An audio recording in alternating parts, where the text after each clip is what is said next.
Have you ever heard of the Japanese survivor in Guam? Have you heard about that story? Yes, I did. Yeah. Tell that story. So from my understanding, during World War II, there was a crash in Guam and from a dogfight. And this Japanese pilot or guy who was in the plane went and hid in a cave up on a mountain in Guam. And he spent until like 2002 living in this cave thinking that World War II was continuing, and he thought he had a better life living in a cave and living off of the jungle because Guam is like a hub for, I think, United or Delta, one of the major airlines. So all these planes are coming in and out every day, and he thinks it's World War II continuing. Wow. Yeah, and there's military bases and everything else in Guam. So was it really 2002?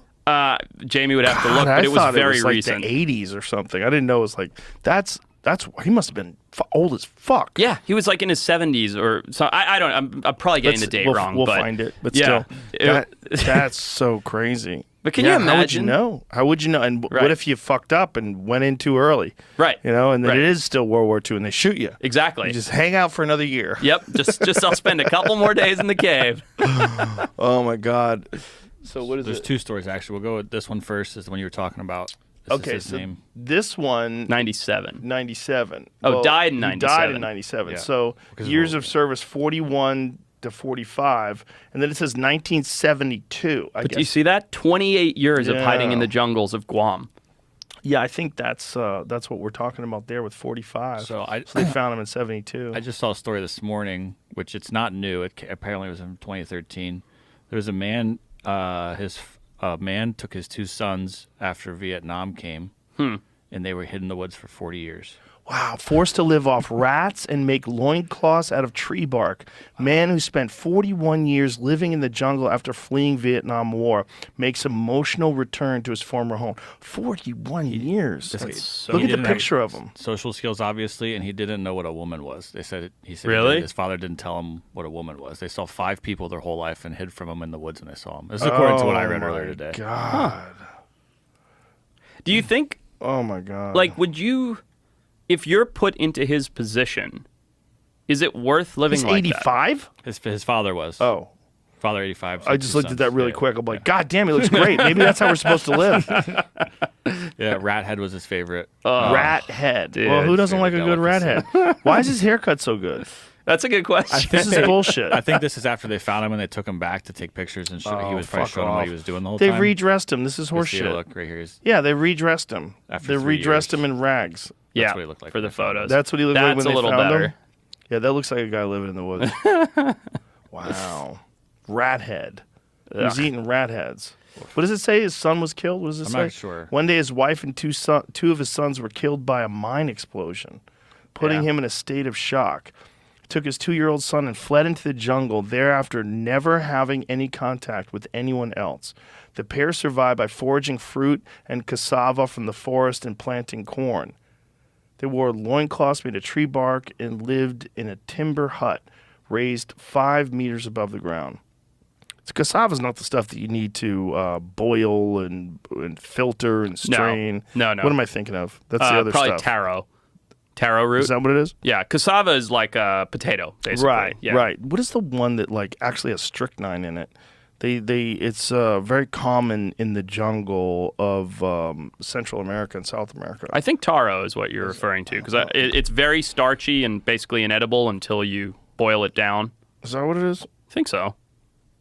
That doesn't sound familiar. It doesn't sound right. Taro, I know what taro is. But taro, like they make taro chips. Yeah. Like you could eat taro chips. This stuff they boil down, they turn it into like a meal. Oh, I'm not sure. Like smash it and do all kinds I thought it was cassava. Everything like when we've worked down in the Amazon and stuff in the remote areas of the Amazon, everything's boiled. That's just how everything's like. Day 1, you're like, oh man, this fresh boiled piranha is so good. Day 13, you're like, please God, no boiled piranha for breakfast. Yeah. Isn't it interesting we've gotten to this point as a society where we eat what we enjoy? Right. Instead Not of what's... like what just keeps you alive. Right.